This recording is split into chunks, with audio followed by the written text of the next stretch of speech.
Parallel lines. Before starting point 2 exercise, you have to understand the concept of parallel lines. Then only we can proceed to the exercise to understand the questions there. So parallel lines concept I am explaining here each and everything what is that parallel lines, and then we will move to the exercise. So what we have to understand here, parallel lines means what? When you see two straight lines, the lines which never intersect each other. Suppose this is line L, this is M. The lines which never intersect each other, which never cross each other and goes always parallel, और जिनके बीच का distance कभी भी हमेशा equal होता है, यहाँ से देखो तो यहाँ से देखो तो, इनको बोलते हैं पैरेलल लाइंस. जैसे ये है, देख रहे हो, if we produce them they will meet, they will intersect each other. ऐसी लाइन जो आपस में कट कर लेती हैं, जैसे ये लाइन्स है बोर्ड की, the top line and the lowest line, these will be parallel lines, will be going straight always, हमेशा स्ट्रेट जाती हैं, तो उनको बोलते हैं पैरेलल लाइंस. अब पैरेलल लाइंस को जब कोई ट्रांसवर्सल लाइन, मतलब कोई भी थर्ड लाइन कट करती है, पैरेलल लाइंस को किसी थर्ड लाइन ने कट किया, इसको बोलते हैं transversal line. This is called transversal line and these two are parallel lines. So because of transversal and parallel lines, some angles are forming here. वो angles के कुछ numbering मैं दे देता हूँ यहाँ पे. टोटल इतने angles बनते हैं. Suppose 1, 2, 3, 4, 5, 6, 7, 8. Total 8 angles are forming here because of parallel lines and transversal line intersection. तो ये 8 angles आपस में रिलेटेड होते हैं. इनको आज हमें समझना है कि कौन कौन से एंगल्स बनते हैं और इसमें क्या क्या प्रॉपर्टीज़ आप देख सकते हो. तो पैरेलल लाइंस और ट्रांसवर्सल लाइंस के इंटरसेक्शन पर जो एंगल्स बनते हैं, इनको आज हम समझेंगे. तो first we will take here corresponding angles. First pair is corresponding angles.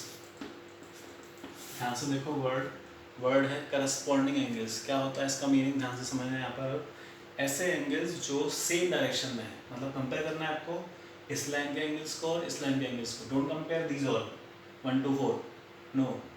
1 to 4 you will compare with 5 to 8. 1 को यहाँ से देखना है, 2 को यहाँ से देखना है, हमेशा इसी में इक्वल मिलेंगे आपको एंगल्स. तो एक डायरेक्शन, मतलब जैसे 1 दिया हुआ ऊपर वाले डायरेक्शन में, उसी डायरेक्शन में एंगल 5 भी है, तो 1 and 5 will be equal. This is called corresponding angle. 1 and 5. अगर 1 60 डिग्री है तो एंगल 5 भी 60 डिग्री होगा. Both will be equal. So these two are called corresponding angles. Similarly, more pairs are there. 2, 6, angle 2 and angle 6. 3 and 7. And last one is 4 and 8. These all are called corresponding angles, which will be equal. 2 will be equal to 6, 3 will be equal to 7, 4 will be equals to 8. जितना measurement 2 का है वही measurement हो जाएगा 6 का, जो 3 का होगा वो 7 का, और जो 5 का होगा वो 8 का. सारे एंगल्स इक्वल हो जाएंगे. Second one comes alternate interior angles. alternate interior angles. ध्यान से देखना, ऑल्टरनेट मतलब होता है अपोजिट, इसका मतलब होता है अपोजिट. और दूसरा वर्ड है इंटीरियर, INT लिखा हुआ है इंटीरियर. तो इंटीरियर मतलब क्या होता है, अंदर. तो दो लाइंस के अंदर जो एंगल बन रहे हैं वो भी अपोजिट डायरेक्शन में. बताया था मैंने कि इसका कंपेयर करते हैं इस लाइन से, तो अंदर बन रहे हैं 4 एंगल्स, 3, 4, 5, 6, और अपोजिट, तो 3 के अपोजिट है 5, 4 के अपोजिट है 6, मतलब 3 will be equals to 5 and 4 will be equals to 6. These are the pairs of alternate interior angles will be equal. 3 will be equals to angle 5 and 4 will be equals to 6. ये angles equal होंगे. तो अगर 3 मालूम है 40 degree है तो 5 भी 40 हो जाएगा. 4 मालूम है 140 है तो 6 भी 140 हो जाएगा. Third one comes same name with exterior angles.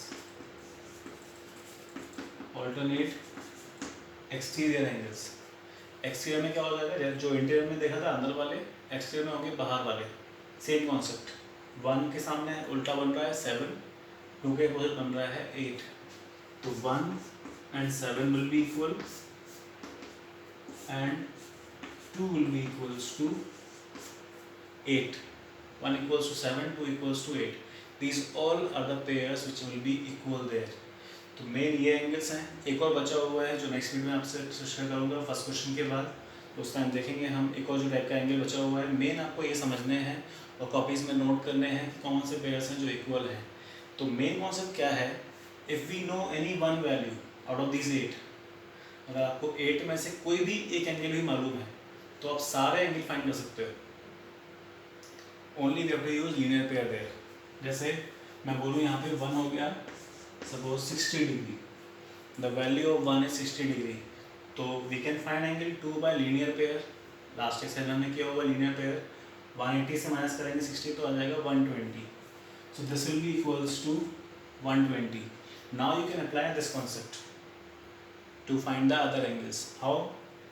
2 will be equals to, you can find from here, 2 equal to 6 or 2 equals to 8, तो 2 120 तो 6 120 आ जाएगा और 8 भी हो गया 120. सिमिलरली 1 मालूम है 60 है तो 1 इक्वल है 5 के और 1 इक्वल है 7 के, तो इससे आ जाएगा 5 आ चुका है 60 डिग्री, 5 इक्वल है 3 के तो 5 equal to 3 60 degree.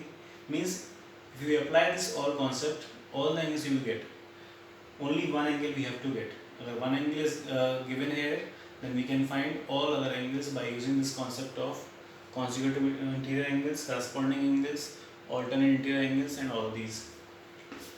So understand this concept carefully here. If any doubt in these understanding these points, you can refer to book also. It is given in book before starting point 2 exercise. All these angles names are given there. If still doubts are there, please ask. I will clear it again.